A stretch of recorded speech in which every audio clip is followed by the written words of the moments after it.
सुनो ना पापा, आज सुबह ही तो आपके साथ सिलेंडर भराने गए थे, पर आपको हैप्पी फादर्स डे बोलने में जुबान जवाब दे गई। अब जब मोटरसाइकिल पे हमारे पीछे बैठते हैं ना, तो हाथ कांपते हैं हमारे।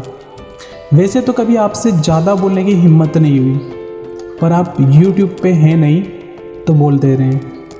जानते हो, बचपन से लेकर आज तक जब हम मम्मी से किसी चीज़ के लिए जिद्दियाते थे और मम्मी कंटाप मार के बैठा देती थी, तो आप ही हमको बाज़ार से वो चीज़ ला कर दिलाते थे और हम यही सोचते थे कि पापा सब ला देते हैं, फिर भी हम आपसे कुछ क्यों नहीं मांग पाते हैं। दिमाग पे थोड़ा जोर डालते हैं तो इसका जवाब भी मिल ही जाता है। हमें अभी भी याद है जब हम 8-9 साल के थे और आपके दोस्त राजू अंकल के यहाँ गए थे।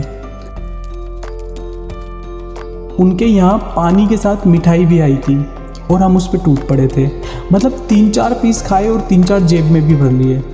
आपका झेपना स्वाभाविक था। वहाँ तो आपने कुछ नहीं कहा, पर उनके यहाँ से लौटते वक्त रास्ते वाली कुटाई आज तक याद है। उसके बाद आपने कभी हाथ नहीं उठाया, पर उसका असर आज तक जहन में है। शायद इसलिए आज तक कभी कुछ चाहिए होता है तो मम्मी से ही बोलते हैं। अब जब अपनी साइकिल के डंडे पे बैठा के स्कूल ले जाते थे तो एक ठो तौलिया मेरे नीचे रख देते थे और हम साइकिल की घंटी बजा के हंसते और बार बार आपका चेहरा देखते और आप हर बार मुस्कुरा देते। साइकिल के डंडे पे बैठ के घूमने वाले लड़के समझते होंगे बिना तौलिए बैठने का दर्द। वैसे छोटे शहर के रास्तों में गड्ढे नहीं, सड़क बचा के चलना पड़ता है। हाँ, हमारी पेरेंट्स टीचर मीटिंग में आप कभी नहीं जाते थे। शायद जानते थे कि हमारी मैम क्या क्या बोलने वाली हैं हमारे बारे में, लेकिन चाहे 2 नंबर पाए चाहे 4, कभी आपने पढ़ाई को लेकर लपड़ नहीं मारा। आपने कभी किसी चीज़ के लिए मना नहीं किया, न कभी रोका टोका। शायद आपका ये विश्वास ही हमें कोई भी गलत काम करने से रोके रखता है। ऐसा नहीं है कि कभी कोई गलत काम किया नहीं, पर पकड़े नहीं गए और आदत भी नहीं डाली।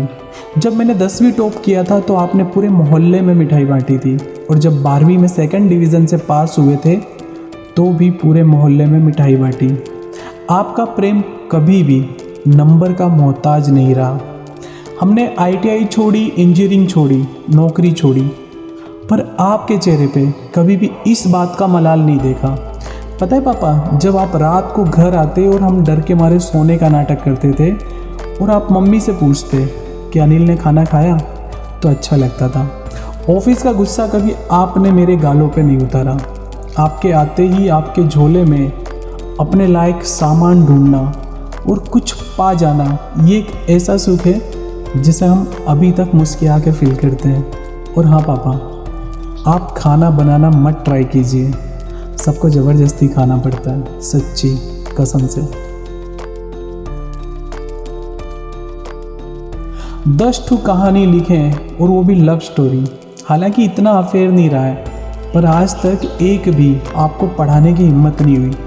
वो कहा है ना कि शर्म आता है हमको, और इसके भी जिम्मेदार आप हैं। बचपन में एक भी बच्चन साहब की फिल्म मिस नहीं होने दी। 16 दीवार और कालिया में तो एडवर्टाइजमेंट में भी आप चैनल नहीं बदलते थे। पापा, लिखने को तो बहुत कुछ है, पर आपके लिए शब्द नहीं है। दुनिया में हर लड़के के लिए उसके भगवान उसके पापा ही होते हैं। बचपन में हर लड़के की तरह हम भी सचिन बनना चाहते थे, पर अब आपके जैसा बनना चाहते हैं। आप हमारे सुपर हीरो, हमेशा से हमेशा के लिए। हैप्पी फादर्स डे पापा। आपका निहायती लड़का अनिल। तो दोस्तों, आज की वीडियो में सिर्फ इतना। मिलते हैं अगले रविवार। वीडियो पसंद आया तो लाइक करें, चैनल सब्सक्राइब करें। जय हिंद।